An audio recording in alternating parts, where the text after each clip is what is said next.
ओम शांति। 14 जून 2023 के ईश्वरीय महावाक्य। पहले सुनते हैं मुरली के मुख्य पॉइंट्स। बाबा ने कहा, हे आत्मा सजनिया, तुम स्वर्ग में चलने के लिए बिल्कुल लायक नहीं हो। माया ने तुमको एकदम नालायक बना दिया है। अब निरंतर बाप को याद कर स्वर्ग का वर्षा लेने के लायक बनो। माया पर जीत एक शिव बाबा ही पहना सकते हैं, इसलिए अंत तक उनको याद करना है। योग अग्नि बिगर कोई पावन बन नहीं सकते। फिर बाबा ने कहा, तुम्हारा है बेहद का सतोप्रधान संन्यास। अब देह सहित इस पुरानी दुनिया के जो भी संबंध हैं उन सब को भूल जाओ। यहाँ सब एक दो को दुख देते रहते हैं। सबसे बड़ा दुख तो वह देते जो तुम्हें परमात्मा से बेमुख करते हैं। इसलिए उन सब को छोड़ एक मुझे याद करो। इस समय सारी मनुष्य सृष्टि नास्तिक पतित है। बाप को भूल और फन बन आपस में लड़ते रहते हैं। यहाँ तुम बच्चे माता पिता के सम्मुख बैठ 21 जन्मों का सुख पा रहे हो। लास्ट में बाबा ने कहा, तुम बच्चों पर बहुत बड़ी रिस्पॉन्सिबिलिटी है। तुमने प्रतिज्ञा की है, बाबा हम पवित्र बन भारत को पावन बनाए, फिर राज्य करेंगे। अगर शिव बाबा को याद नहीं करते तो गोया अपने को पतित बनाते हैं। इसलिए फिर धर्मराज की बहुत कड़ी सजा खानी पड़ेगी। अब सुनते हैं महावाक्यों को विस्तार से। बाबा ने कहा, मीठे बच्चे, तुम्हारा है सतोप्रधान संन्यास। तुम देह सहित इस सारी पुरानी दुनिया को बुद्धि से भूलते हो। प्रश्न, तुम ब्राह्मण बच्चों पर कौन सी जवाबदारी बहुत बड़ी है? उत्तर, तुम्हारे पर जवाबदारी है पावन बनकर सारे विश्व को पावन बनाने की। इसके लिए तुम्हें निरंतर शिव बाबा को याद करते रहना है। याद ही योग अग्नि है, जिससे आत्मा पावन बनती है, विकर्म विनाश हो जाते हैं। गीत, दुखियों पर रहम करो। ओम शांति। बच्चों ने गीत सुना कि हम बच्चे हैं, तुम्हारा जरूर वह बाप है। अब बाप को बच्चे कभी भी सर्वव्यापी नहीं कहते। लौकिक बाप के बच्चे कभी ऐसे नहीं कहेंगे कि हमारा बाप सर्वव्यापी है। यह बेहद का बाप बैठ समझाते हैं, तुम सब बच्चे हो, तुम्हारा बाप है जिसको परम पिता कहते हैं। परमात्मा को सुप्रीम सोल भी कहते हैं। परम माना सुप्रीम, आत्मा माना सोल, तो जरूर सब बच्चे हैं और एक बाप है। सब भक्त एक भगवान को याद करते हैं। जिसको याद किया जाता है उनका जरूर नाम रूप देश काल होता है, उनको बेअंत नहीं कहा जा सकता। मनुष्य ईश्वर को बेअंत कहते आए हैं, उनका कोई अंत पा नहीं सकते हैं, और फिर कहते हैं सर्वव्यापी है। यह तो बड़ा अनर्थ हो गया। पत्थर ठिक्कर सब में ईश्वर है, उनको फिर बेअंत कहते हैं। बच्चे बाप को भूल गए हैं, इसलिए सारी मनुष्य सृष्टि नास्तिक पतित कही जाती है। हर एक नर नारी पतित हैं, तब तो पतित से पावन बनाने वाले को याद करते हैं। इस दुनिया में कोई को भी महान आत्मा नहीं कहा जा सकता। पवित्र आत्मा पतित दुनिया में हो नहीं सकती। बापू गांधी जी भी कहते थे, पतित पावन सीताराम। यह मनुष्य के लिए कहते, पानी की गंगा के लिए तो नहीं कहा। यह है झूठ, झूठी माया, झूठी काया, है ही झूठ खंड। सच खंड था जबकि नई दुनिया में नया भारत था। अब वही भारत पुराना हो गया है। भारत जब नया था तो उनको स्वर्ग कहा जाता है, जिसको 5000 वर्ष हुए। त्रेता में 2 कलाएं कम हुई, इस समय तो कलयुग है। इनको कहा जाता है पुरानी दुनिया। पुरानी दुनिया में पुराना भारत। वर्ल्ड नई भी होती है तो पुरानी भी होती है। अब है पुरानी दुनिया। सब मनुष्य नास्तिक हैं, इसलिए दुख धाम कहा जाता है। फिर इस दुख धाम को सुख धाम तो एक ही बाप बना सकते हैं। भारत जो पावन था पतित बन गया है। जब प्योरिटी थी तो पीस प्रोस्पर्टी थी। भारत की आयु एवरेज बड़ी थी, अभी तो बहुत छोटी है।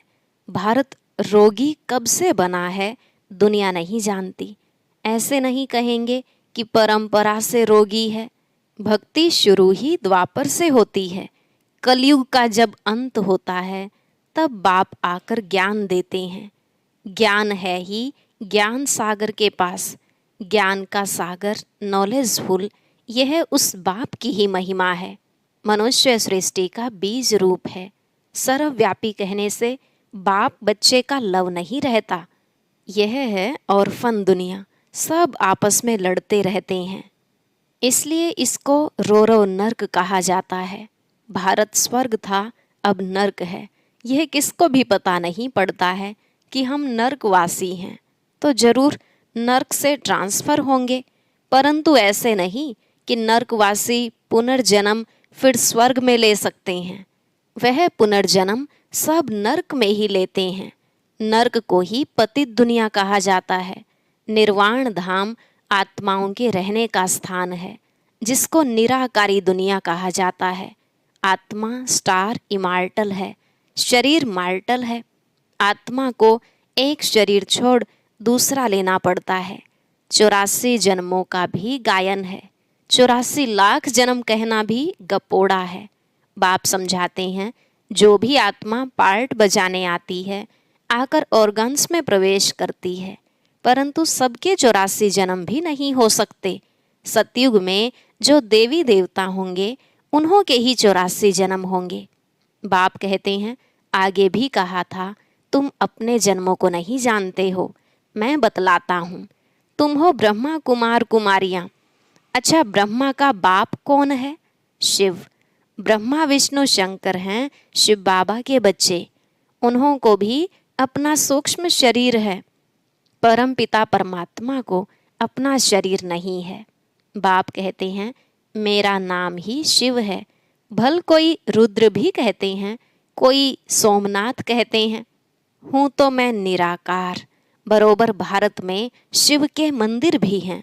ज्ञान का सागर परम पिता परमात्मा को ही कहा जाता है, श्री कृष्ण को नहीं कहेंगे।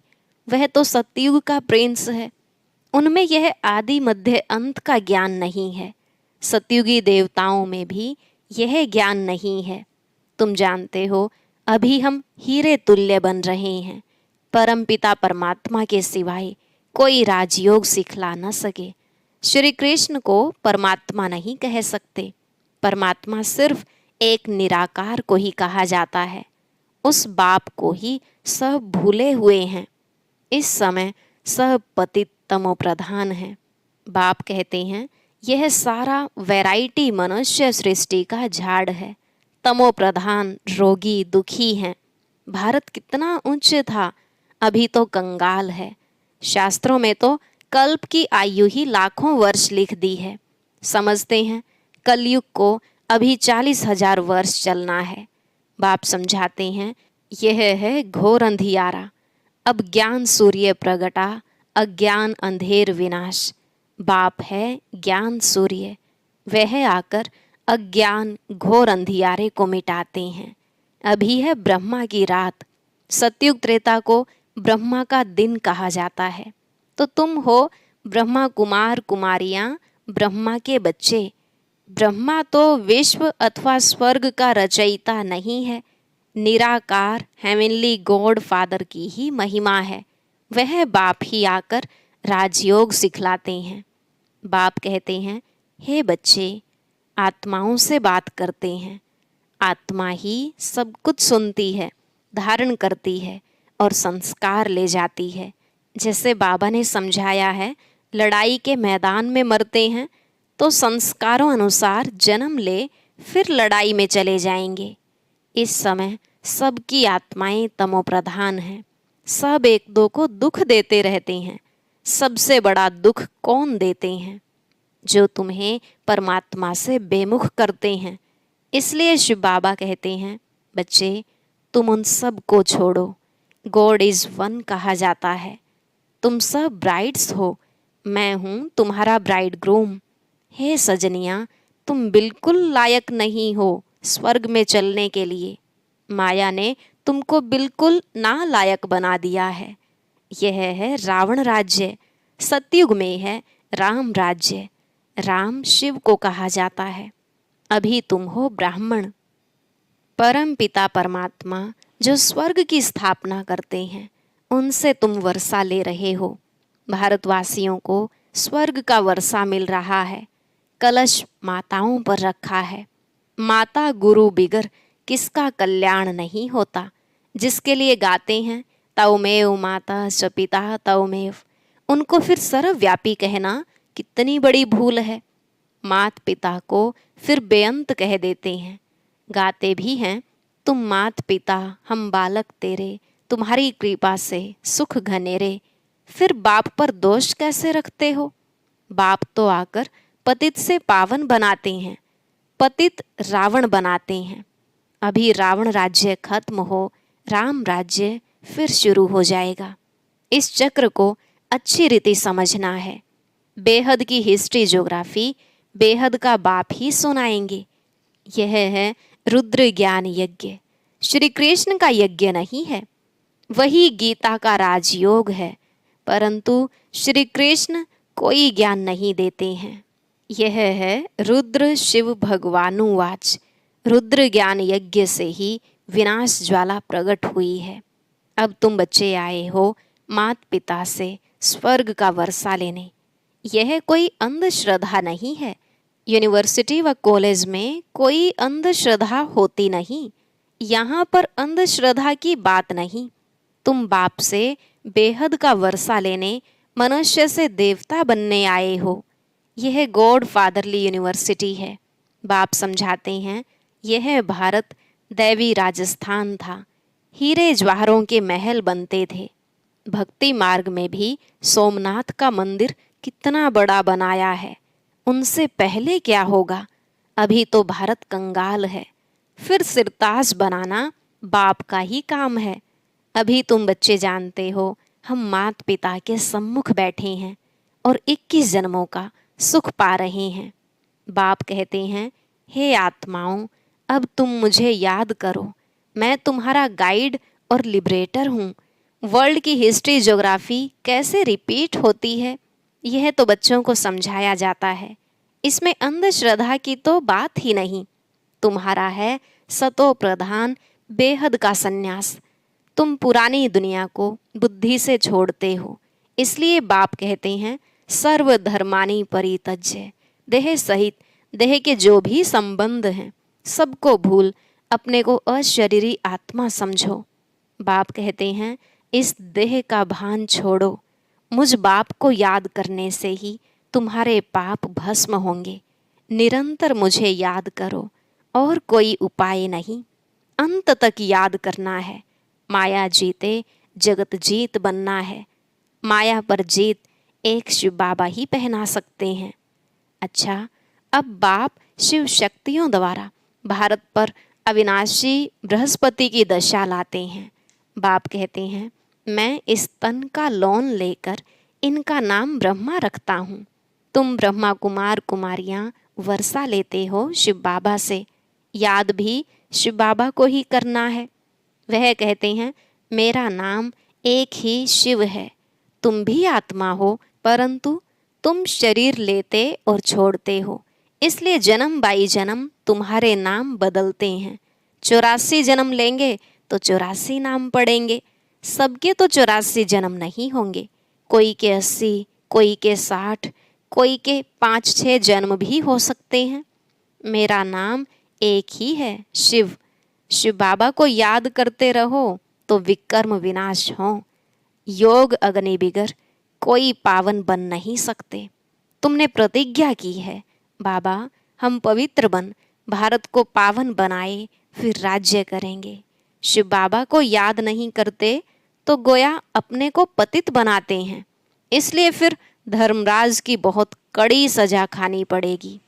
तुम्हारे पर बड़ी रिस्पॉन्सिबिलिटी है। बाप को याद करते रहना, यह है रूहानी यात्रा। अच्छा, मीठे मीठे सिकिलधे बच्चों प्रति नंबरवार पुरुषार्थ अनुसार माता पिता बाप दादा का याद प्यार और गुड मॉर्निंग। रूहानी बाप की रूहानी बच्चों को नमस्ते। रूहानी बच्चों की रूहानी बाप दादा को नमस्ते नमस्ते, गुड मॉर्निंग, शुक्रिया बाबा, शुक्रिया। धारणा के लिए मुख्य सार।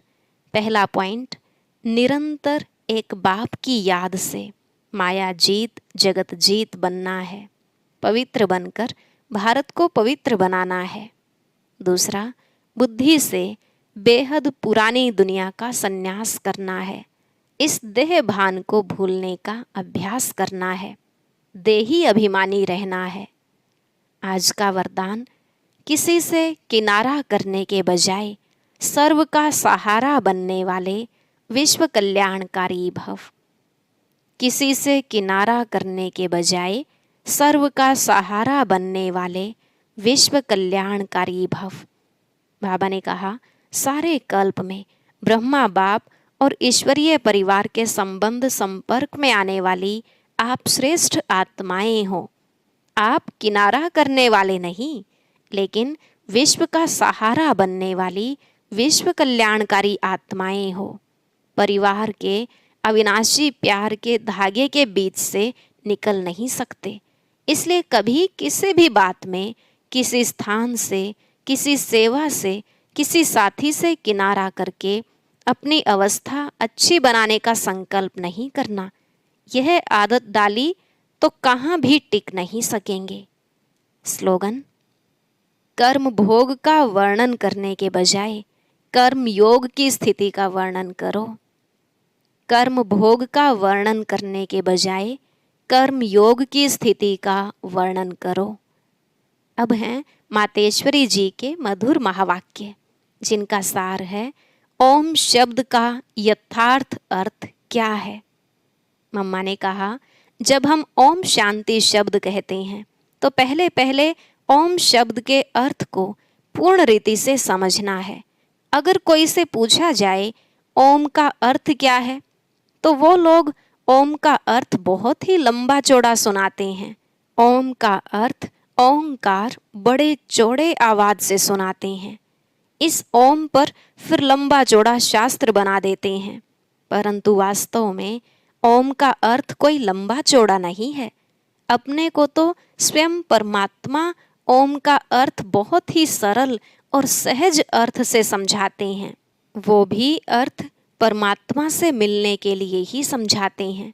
परमात्मा साफ कहते हैं, बच्चे, ओम का अर्थ है मैं आत्मा हूँ, मेरा असली धर्म शांत स्वरूप है।